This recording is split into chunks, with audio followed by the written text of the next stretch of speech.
This Friday on our station Legends Leaving, we'll be back with more fun. We put together this video to honor the famous stars who died today, May 31st, 2024. Legendary people who made important contributions to their works and who sadly have died today. We're sorry for the family and friends lost. Peace out. First, though, we'd love it if you showed your love by liking this video and following the station by subscribing.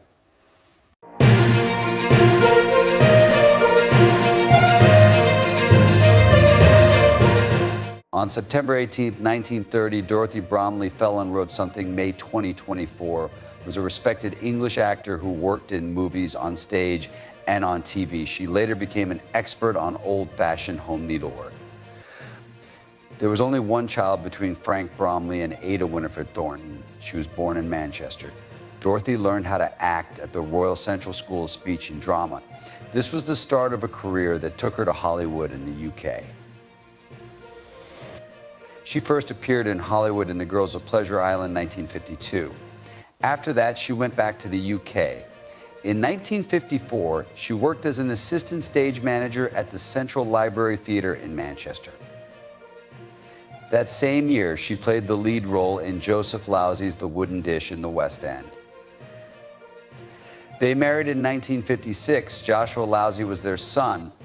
Dorothy played Paulette in the British movie It's Great to Be Young, 1956, Rose in A Touch of the Sun, 1956, and Sarah in Zoo Baby, 1957. Dorothy's first TV show was The Lady Asks for Help, which aired on ITV in 1956. She then had parts in The Adventures of Robin Hood, Armchair Theatre, and Z-Cars. The last TV show she was in was Fathers and Families in 1977. She taught at the London Academy of Music and Dramatic Art, El Anda, from 1966 to 1972. After that, she started the Common Stock Theatre Company, which is known for putting on plays that are socially important. Dorothy later in life became a well-known expert on needlework in the 16th and 17th centuries. She wrote a lot about it and put together big exhibitions. She got divorced from Lousie in 1963 and then married actor and author Brian Fillon. They had a daughter together named Kate. Dorothy died out of the blue in May 2024 when she was 93 years old. Soon after Brian Fillon died, she left a lasting mark on the arts and culture history. Motohashi was a famous Japanese actor who was born on February 23, 1978, and died on May 31, 2024. She was connected with Office Matsuda. She became famous for her part in Gekiso Sentai Karinger, a popular show in the long-running Super Sentai franchise that ran from 1996 to 1997. Motohashi's career was marked by captivating acts, and she will always be remembered in Japanese entertainment. Motohashi went to Tokyo's Shakuji High School and started working in show business when she was young. Gekiso Sentai Karinger, her first big part, showed off her talent and made her a household name very quickly.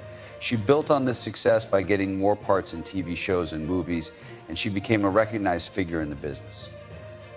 Motohashi was told he had an unknown cancer on August 11, 2021. Even though she was told she had cancer, she kept working and inspiring her fans.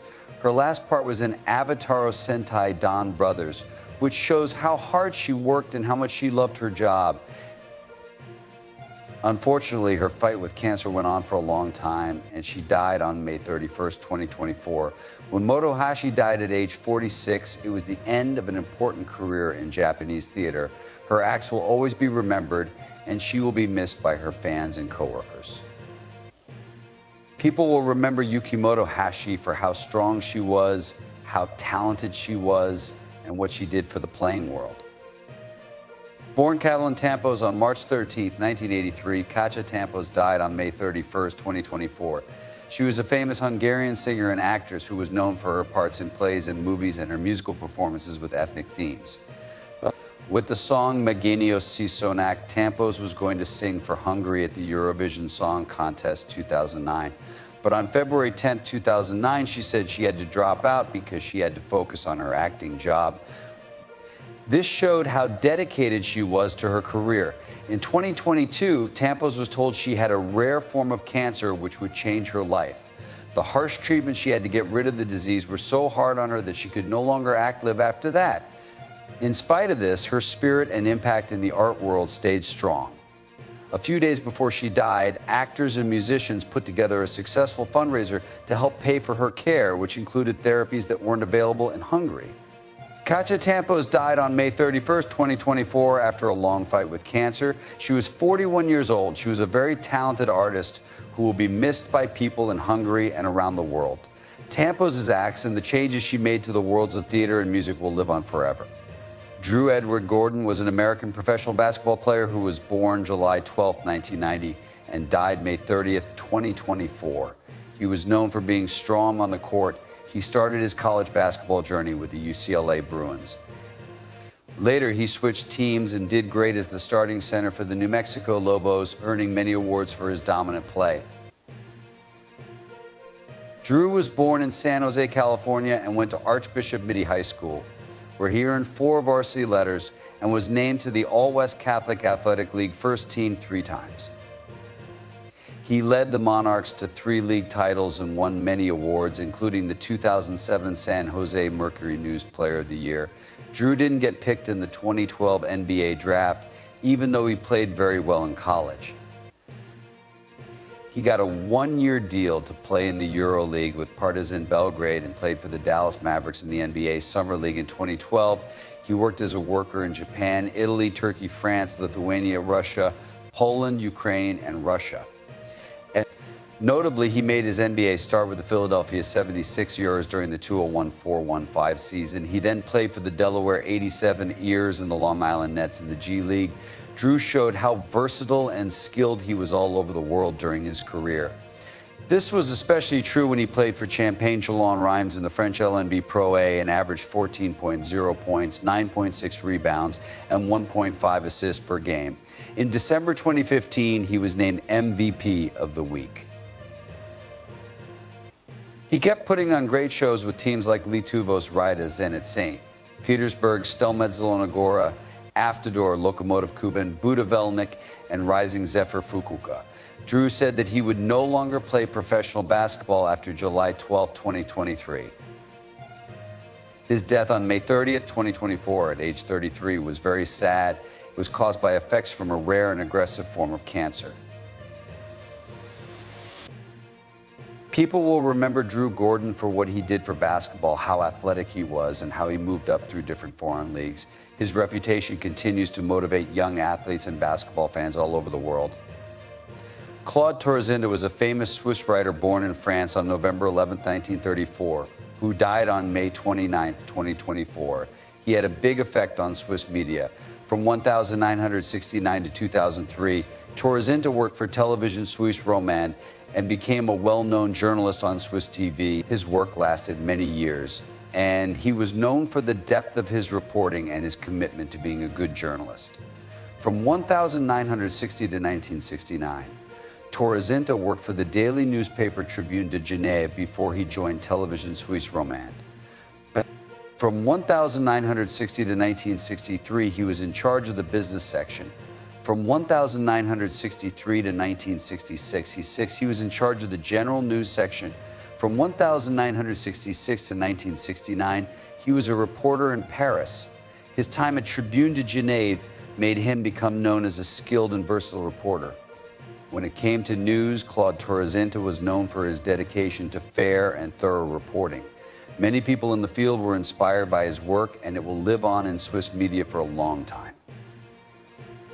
At the age of 89, Torracinta passed away on May 29, 2024.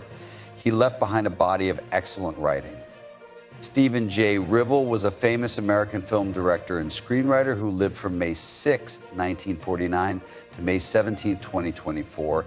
He was nominated for an Academy Award for his work on Nixon, which he wrote with Oliver Stone and Christopher Wilkinson. He was born in Philadelphia and won the top honors at West Catholic High School. He was involved in the civil rights movement and met Dr. Martin Luther King Jr. In 1967, Rivel went to school at Swarthmore College, the University of Montpellier, and St.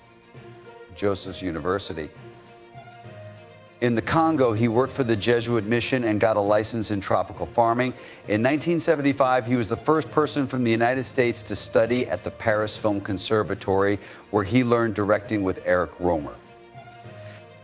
He helped start the Performing Arts Theater and worked as a photographer for the Philadelphia Eagles after coming back to the U.S. He worked with Christopher Wilkinson to make movies like Nixon Alley, copying Beethoven and Miles Ahead. They also worked on A Star Is Born in Bohemian Rhapsody.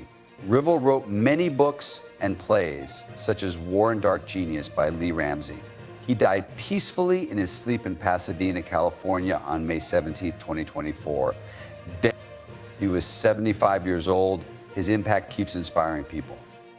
Thomas Heise was a famous German documentary director who lived from August 22, 1955 to May 29, 2024. His films were often controversial and very interesting. The philosopher Wolfgang Heise was Heise's father, and he was born in East Berlin. Before going into the National People's Army for a year, he worked as a trainee printer from 1971 to 1973. For 3 years, from 1975 to 1978, Heise worked as an assistant director at East Germany's DEFA Film Studios while taking his final tests at night. In 1978, he went to the Konrad Wolf Hochschule for Film and Fernsehen to study directing, but he quit to work as an independent writer and director. The government didn't let Heise make his early documentary pictures or radio shows that were critical of East German society. His big break came in December 1989, just a few weeks after the Berlin Wall came down. His radio piece, Erinnerungen eines Mannes in das Lager Dachau, which translates to resistance, adaptation, survival strategies, was finally played on Berlin radio. After Germany was reunited, Heise became known for films that dealt with touchy and controversial subjects like the radical right-wing youth movement in Halle. From 1993 to 1998, he was in charge of a number of plays. The Berlin International Film Festival showed his movie Mein Bruder, We Will Meet Again, for the first time in 2005. After 2007, he taught film at the Karlsruhe University of Arts and Design. He continued to live and work in Berlin. Heise's 2019 documentary Heimat ist ein Raumio Zeit, or Heimat is a Place in Time, won the main award at Visions du Real in Nyon and the top prize at the Mostra de Cine de Lanzarote. Thomas Heise died on May 29, 2024. He was 68 years old. His contributions to documentary filmmaking and his honest look at German society and history will last for a long time. There were a lot of confusing and scary stories going around on Facebook today that the famous comedian and TV host Steve Harvey had died. Fans and followers of the 66-year-old showbiz icon were upset by these claims, which spread quickly. They thought the worst for the star. But it has been proven that these reports are not true at all. Steve Harvey is still alive and well. He is famous for his funny and lively performances on Family Feud and the Steve Harvey Morning Show. He is at home right now in good health and continuing to work on his many projects.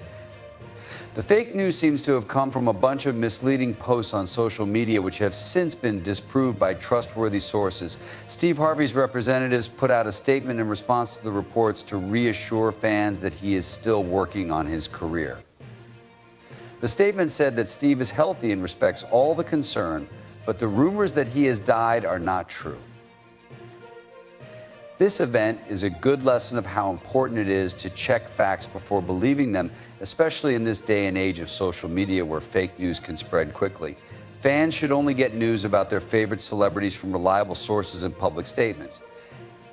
Steve Harvey's impact in entertainment keeps growing, and he is still a big deal for people all over the world. A lot of people have been touched by his humor, knowledge, and charitable work, and he's excited to keep doing it on and off the screen. Unfortunately, the reports of his death were not true, but they did show how much his fans love and respect him.